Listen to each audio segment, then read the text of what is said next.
Good evening. Tonight I'm going to be talking about one of cinema's most prolific monsters, the vampire. They've been haunting our screens since cinema's conception. In their first instances, they were rodent-like aristocratic monsters that brought with them death and disease. But nowadays, we're just as likely to find them kissing us as they are biting. What has happened to the vampire in the last century of cinema? How have they evolved, and how will they continue to change to keep on scaring us?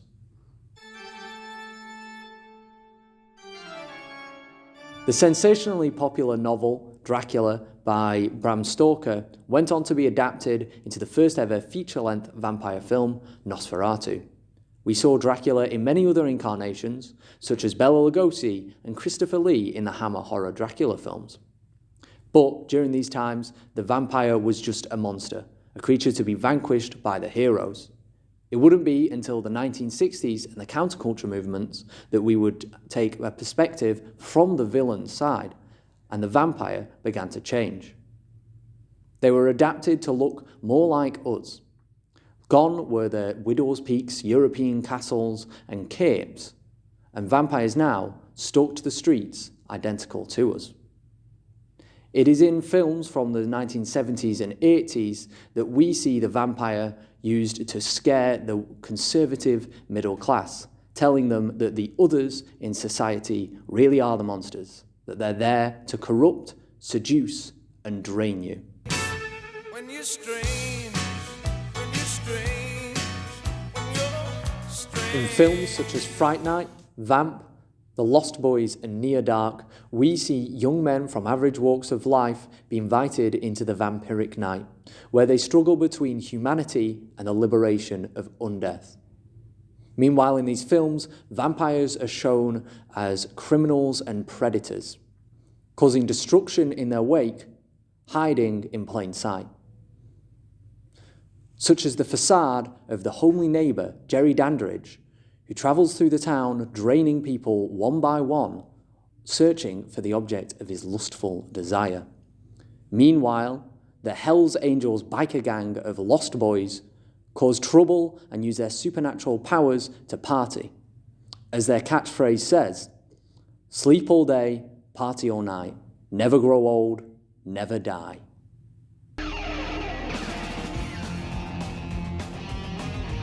In the 1990s, the yuppie culture of the previous decade in America had shifted, and the vampire began to look inwards on its outcast nature and brood.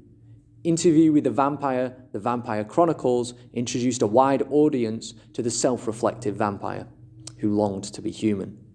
Even in Bram Stoker's Dracula by Francis Ford Coppola, we see a Byronic vampire who struggles with the loneliness of immortality.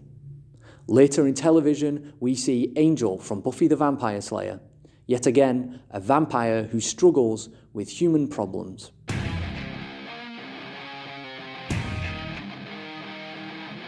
Nearly 8 decades after Nosferatu, the vampire world of cinema had many flavours of undeath.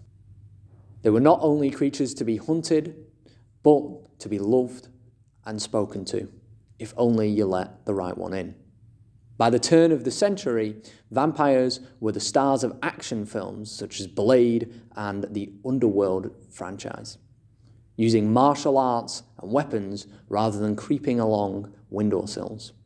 With this many avenues of subgenre, the vampire could be fitted into any form of media.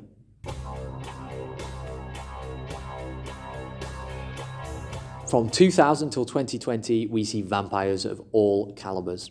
In Twilight, we see a controversial relationship. True Blood teaches us about cohabitation with people that may look different from us, but under the skin are just the same. While Only Lovers Left Alive teaches us to enjoy life even while it may last forever. What We Do in the Shadows even shows us that vampires can be funny in a reality TV style mockumentary. In the last 3 years, vampire films, as they always have done, show the lives of those that feel an otherness. In Vampires vs. the Bronx, the vampires are placed as an elitist estate corporation that drains a marginalized community of their grassroots businesses by killing the owners one by one and replacing them with soulless corporate replicas. The community has to learn to fight back against the vampires, much in a way that reprises Karl Marx's Das Kapital and his descriptions of the bourgeoisie, while also thinly veiling an allegory for the marginalized groups of America and their systemic oppression. In 2019's Bit, however, the vampires are a group of feminist women that fight back against the predatory men of Los Angeles' nightclub, ridding them of the real monsters in society.